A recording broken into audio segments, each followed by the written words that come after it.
Hi, George. Hi, Jai.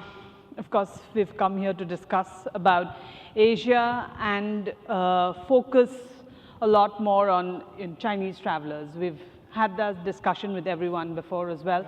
Jai, I want to begin by asking you, Asia is not just participating in tourism's future, it's actually shaping it. So from that vantage point of Trip.com, from where you sit at, how do you see Asia shaping the next global blueprint for travel? Yeah, thank you for having me. So first of all, I think maybe let's share with you how we've gone through the day, right? I think for quite a number of the speakers, we were talking about experiential travel. I think the experiential travel is something that's really driving how the Asian travelers are traveling, whether it's music festivals or sports events or what they call set jetting, which is like White Lotus or some of the Korean dramas. I think Asia travelers are really riding on those kind of waves to really be able to go to a place, not just to experience the place of interest, but also join events and so on to really experience it. I think that's really what's driving the DNA of Asia travelers as a whole. And George, I want you to zoom in on one of the most important segments of travel in and from Asia, and that is the Chinese outbound traveler. Yeah. How is the Chinese traveler evolving, especially when it comes to discovery and decision making? Sure. I think before COVID and post-COVID, the market has changed a lot, especially on consumer behavior. The key word I would use is fragmentation. The level of interest or drivers for travel. Before COVID, if we do a survey, two things will stand out. One is sightseeing, the other is shopping. But now if you look at the drivers for travel, outbound travel specifically, you see a myriad of different factors, relaxation, Yes, you see 64%. gastronomy, you see family travel. All these were unimaginable before COVID. That's also a driver for the change from group travel to FIT travel. The deputy governor of TAT mentioned this morning, Thailand saw that firsthand, right? Before COVID, more than 60% are group travel. Now, close to 60% are FIT travel. So that means that you have to adjust your strategy of how you inspire the FIT travelers using social media or the content on Trip.com, and how you work with the Chinese travel trade, which has also become very fragmented. Jai, of course, as George mentioned, platforms like yours are not just about planning and booking anymore. They're becoming more like discovery engines, right? So how is Trip.com evolving in that sphere, because travel inspiration is coming from peers and not just ads? Yeah, I think all of you probably heard about TikTok, and it's not something new, and also Little Red Book, which is very prominent in mainland China. And Trip.com really learns from how some of these social media platforms in mainland China inspire, creates information as well as routes for travelers. So Trip.com has actually adopted that, first of all, on our Ctrip app in mainland China, and also optimize some of it on our Trip.com app. Later on, if we have some opportunity, I'll share with you how we have launched what we call Trip Moments, which is a product that really taps onto the social media contents for users. George, these social media apps like, Chai mentioned about TikTok or Red Note for that matter, Yeah. they are important from the time that you think about traveling, right? So how does that place, destinations and OTAs who want to capture attention at the very beginning of the funnel? Yeah. I think because the consumer interest has fragmented, the content that are produced has also become very fragmented. You have, hundreds of thousands of creators on platforms like Red Note, like the Douyin, the TikTok of China, and also trip.com. So, millions of pieces of content are created, and consumers are inspired by these, 30-second videos of a kind of a dish they see, of in Istanbul or in Dubai or somewhere else. So they will actually use this video to look for that particular restaurant, right? I actually want to replicate that experience I saw on social media. So it's very important for brands now to think about how can you create so much content on the social platforms. So when consumers are searching, when they're browsing, your content will surface up. If you rely only on brand-created content, it's not going to be enough. The volume will not be enough. Your content will be buried underneath, these tons of user-created content. So how do you do that? I think the best way is to work with influencers, work with, the content creators to get, at least a certain volume of content seeded into these platforms. And you also need to develop new metrics. You can look at, for example, Red Note. What is your brand penetration on Red Note in relative to your competitors, right? That will give you a good indication to see if you're not seeing a lot of conversion, is it an issue of awareness? Is it an issue of preference? Or the issue is on the conversion side? Yeah, if I may add, so I think if you look at how trip.com evolves, right, again, what we have launched is this product called Trip Moments. It is not content that's created by us, it's created by travelers who have traveled to different destinations. And it's not just talking about those places of interest. It's also to say, if you come to Bangkok, how do you get through immigration in the most efficient manner? If you go to another place and you have to go do a visa on arrival, how do you go about applying for it? How do you go about going through the system to be much more faster? If you want to go and eat something, right? If you have only 24 hours in the city, right? How to maximize your time going to different places of interest, experiencing the concerts, attending the events, but at the same time have some culinary expectations. So I think it's about really giving information and sharing what travelers go through as an inspiration to the travelers itself. Now, I think the difference between, for most of you who are not based in mainland China, I think George talks about, make sure you have presence on Little Red Book, make sure you have presence on TikTok or Douyin. It's a big challenge for you because, first of all, you don't understand the landscape in mainland China. Second thing is, you probably don't understand the languages. So what we do in Trip.com is any of our international partners that work with us, we actually help them to be present in some of these social media platforms. Besides our own platform, we actually will post information, contents, live streaming on WeChat, on Douyin, and on Little Red Book on behalf of our partners, so you can actually have some presence in that region. Chai, very interesting point that you mentioned, and also I want to talk to you about UGC, user-generated content, right? These are like reviews, diaries, and short-form videos, and we can see that UGC is now turning, conversions. It's about they're turning into bookings as well, right?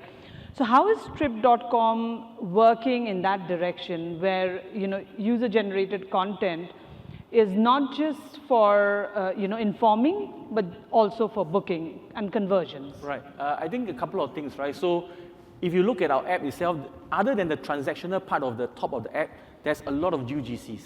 Now, how do I know whether these UGCs are tailored to person A, person B, and person C? What we see is we actually look at the click-through rate. We also look at, for example, after you've clicked through, do you actually make actual bookings for flights, for hotels, for activities? So through that, we actually use data analytics to be able to tailor and personalize those information for different types of travelers. And through a lot of the different booking behaviors of these travelers, we will, the next time when you book another destination or look at different information, we'll be able to target the right contents for that particular user. And how do you use that content and kind of disseminate it to your partners? It's all basically through, you mean for our hotel partners? Basically, for our hotel partners, the good thing is we also leverage what we call AI data analytics, where we curate a lot of information to recommend hotels. For example, I don't know, some of you may have heard of our TripBest products, which is for a Chinese traveler, for any travelers going to a foreign destination where they've never been before, which hotel do they stay in if they are coming with a family? Which hotel do they stay in if, for example, they're looking for a luxury hotel? Which hotel do they stay in if they have a theme of maybe wanting culture? So what we do is we curate millions of review data to be able to tailor the right hotels and have a recommended trip best hotel list for these travelers itself when they want to choose something that fits their needs. And it's not just hotels. We do activities, we do restaurants. So we have trip best restaurants, we have trip best activities. Again, trying to tailor to how the new consumers are actually behaving at this moment.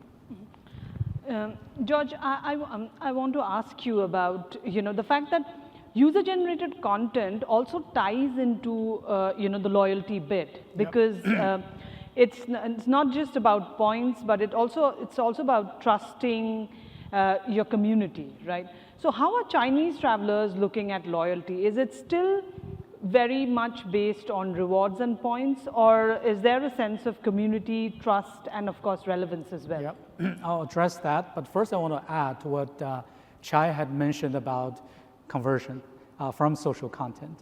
A lot of destinations now coming to China, they're looking for, the KPIs they're looking for are not just media exposure. They're now looking for tourist arrivals.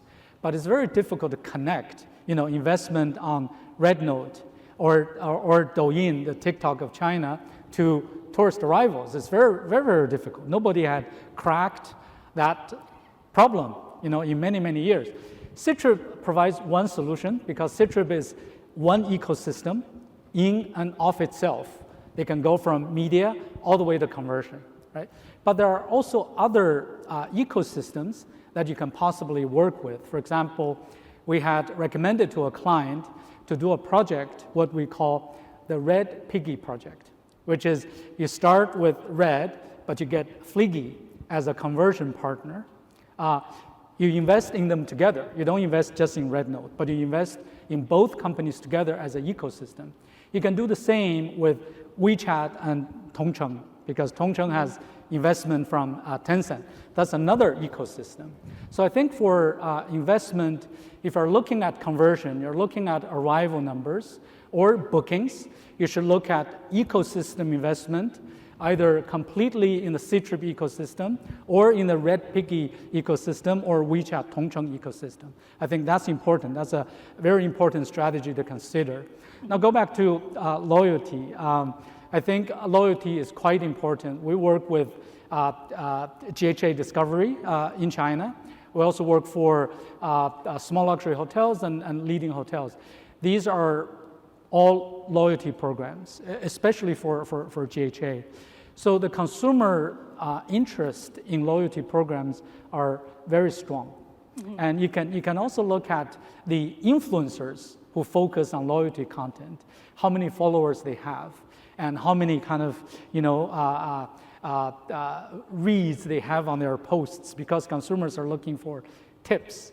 How do I get the most benefit out of this program versus this program, and things like that. A lot of it still is on benefits. What do I get, right? That's the key driver. But they're also looking at kind of what exclusive kind of add-on benefits I get from the main kind of returns, D dollars or accumulation of room nights and so on and so forth. Chai, we have trip.com. It's a good segue. Yes, so, exactly. I mean, you talk about loyalty, right? So again, it's not just about points anymore. It's, does your loyalty program cater to the needs of your consumers, right? So previously, when we first launched our Trip Rewards, it's all about collecting trip coins, and then you can use it to book travel. But now, if you look at our system here, right on the back here, it's not just about booking hotels, right? It's about having free airport lounge access. If you use your trip coins, if you're a certain level of member as part of the loyal program of Trip.com, you can get 2, 3, 4 airport lounge access when you fly, right? You come to different destinations, you need data. So we provide you eSIM cards free, right? 2 gig, 3 gig for 7 days, 14 days. So it's very, very personalized, including if you fly into an airport, you need to get to the hotel, we give you airport transfers, either free ones or upgraded options. So attraction tickets, right? You come to destinations, you want to see certain activities, you want to go attractions, we do that. So it's not just about climbing the sort of tier ladder. It's also making sure that the rewards that we provide to you caters to your entire travel plan as you come to a destination. Chai, whatever you mentioned about about the offerings that you have, It also ties into the whole connected trip experience that you offer, right? And connected trip experience is something that every OTA, I think, globally is now aspiring for. So how does the connected trip experience look like at trip.com, where everything from planning, and how do you work back end to ensure that it's entire thing is seamless? Yeah, so again, like you say, all OTAs wants to do cross-sell. It's a given. But how do you do it in such a way that you drive traction? How do you do it in such a way that it's going to be value add for your users itself? So I personally booked my trip into Bangkok a couple of days ago. And if you look at the screenshot on the right side, right, first of all, after you book a flight, they will show you, of course, we will show you hotels. But besides that, if you scroll down to the bottom of the screen, you will see there are a few other options. They actually Trip.com actually provides you promo codes for booking airport transfers. Give you a promo code, even a free eSIM card for a day or for 3 days when you come. So again, this is how you drive traction. This is how you make it sticky for the users. And the second screen that you see is not just about booking a flight, but you actually can manage your entire travel management system within the app. I'm a very, very frequent traveler. So all I need to do is to click on all my bookings, and I can see, for the last 3 months, where did I go, what travel stuff did I book, how do I make my expense. It's very easy. I just get my receipts all from the app itself. And last but not least, when you get to the airport, which carousel do you go to, which check-in point, which row do you go to, what time you have to check in, everything is in there. Again, you want to make it very, very seamless and very customized and personalized for the user in such a way that they will use your app for everything that they do. Chai, of course, you talked about prompts and you talked about codes, promo codes, and this is a question that I asked Nadia also earlier in the day. Yep. But when you are sending those travel recommendations or those prompts, how do you ensure that it doesn't become too intrusive? You can switch off the prompts. In fact, when you want it, you turn on the app. Right? So for example, I'm one who wants to get very prepared. Like for example, I can tell you I'm flying out at 7 p.m. tonight. I want to make sure the plane that's going to send me out tonight is going to arrive at the airport. So actually, Trip.com will actually tell you the previous plane that was supposed to come in to fly you out from Bangkok, has it arrived in the airport? It actually provides those information. Again, is it useful for everyone? Maybe not, but for me, who wants to go very, very prepared to see whether do I need to be at the airport on time or can I be delayed because the flight is not going to be on time, I can always have the flexibility. So I think we give the flexibility for the customers to decide whether they want to get tons of notification or if they don't want to do it, they switch it off and they can turn on the app as they wish they want to get information. George, I want to ask you about when we are talking about frictionless travel.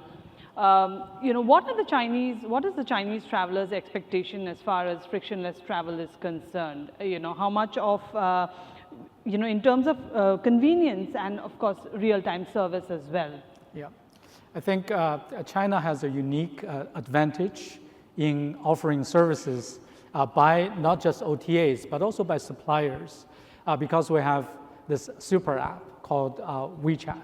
Right? WeChat is present at almost every single touch point along the consumer journey, from inspiration all the way to booking, because they have the thing called mini program, which works like an app, to in-destination experiences, to sharing, to post-trip kind of engagement.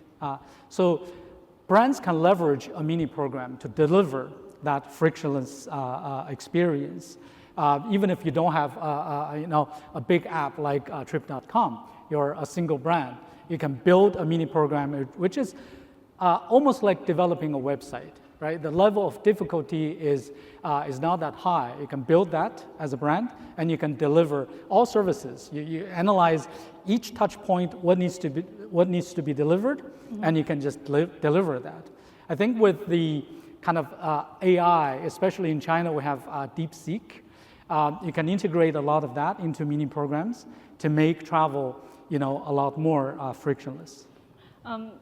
George spoke about AI. I want to ask you, Chai, as AI gets embedded into the whole system, how do you ensure that, personalization is also, the human side of personalization is taken care of, and it's not just a black box algorithm pushing content? Yeah, we launched our AI trip assistant about 2 years ago. When we launched it, we didn't have the end-to-end process for a user to actually, if they like the itinerary, if they like the options, to make the booking.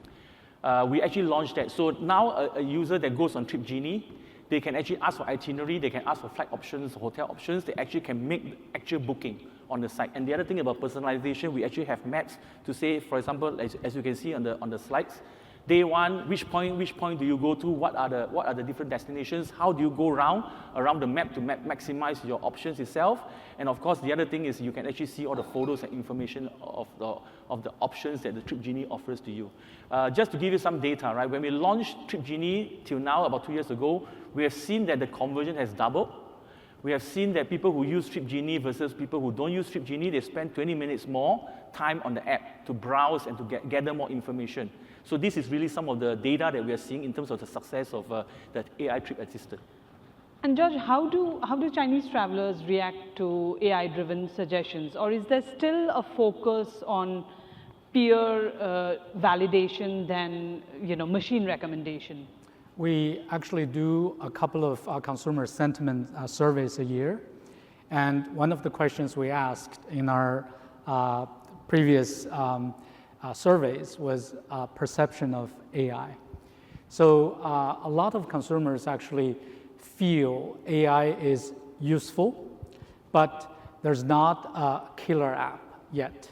So they don't feel that there is something they have to use. It's helpful. It may be replace some of the searches. So I don't use a search engine. I use AI conversation to do my search. But is AI completely trustworthy? The consumer feedback is the trust level is still relatively low, because I think you all know about hallucinations.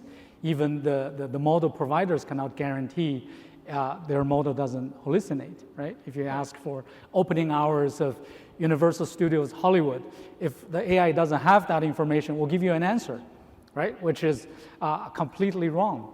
But how do you manage that? That's also something that's holding back destinations from using AI as the official kind of concierge or recommendation engine because of the worry for hallucination. Yeah, maybe just at one point here. So I think one is using AI or ChatGPT or DeepSeek, right? The other very, very common phenomenon now, especially in mainland China, people are actually using TikTok, Instagram, or some of the social media apps to do searches for information. Now, how do they verify the trustworthiness of this information? Is they look at the comments. Because when you search for information on TikTok, there's a lot of videos, and when the video surfaces, there's like 10,000 or 1,000 comments, and they read through the comments to see whether do the comments say that this content is valid, is true, and using that to actually help them to make that decision. Yeah, but of course, comments are also, but there is a lot of paid content also out there, right? So how do you distinguish between what is paid for and genuine content? Two parts. So if it's paid for, it will be put down there as sort of a sponsored listing. The other thing is, I think it comes with experience. As you read more reviews, you know to some extent which are the ones that's just there to hook you, or which are the ones that's genuine. And when you have, because people are very engaged in the conversations. When they're engaged in conversations, when you see a lot of comments follow through for one comment itself, you probably know there's a big debate going on in this particular topic itself. So I think, in a way, it comes with experience. Chai, I think you and I, off stage, we were discussing about sustainability as well. Right. Sustainability is a big thing in Asia, and every report that comes out says that, Asian travelers are very conscious of sustainability. But on the same hand, there are also reports that say that Asian travelers are very confused about sustainability because they don't know whether they are putting money in the right space. If I'm paying extra, where is that money going? Exactly. So how does the Asian traveler look at sustainability? So I think in our research with the millennials, right, we know that about 70% of them are willing to pay a premium when it comes to green, carbon-free, and sustainability. And the challenge, like what Padam mentioned, comes back to how can they trust that the money they put in is going into the right pockets? Second thing is, it's very fragmented in terms of certifications out there. Which organizations have the right certification? So for Trip.com, we actually work with the GSTC, which is one of the more credited ones. And through that, we have basically low carbon options for different travel products in a way to sort of help to help those young millennials who wants to put in extra money to actually help to be more sustainable. George, If I can just add something. Our most recent survey, we had a discovery on the perception of sustainability for Chinese travelers. Their view of sustainability is not about climate change, not so much about saving the environment. It's more about respecting local culture and local communities. Yes. They're willing to pay more for those experiences. But if you say, oh, let's just, I don't use the towel, they probably don't care that much. So if you want to drive the message of sustainability, use culture, use local communities, use exclusive experiences that needs to be protected, and Chinese consumers will care about those. If you just talk about environment, you will not get a good response. Yeah, I think this is also something that my chairman says. My chairman is a founder. He says a lot. So during COVID itself, we actually moved away from the main cities to rural destinations to really protect the cultural heritage, help with the economy. These are all part of sustainability efforts, besides just being green and carbon free.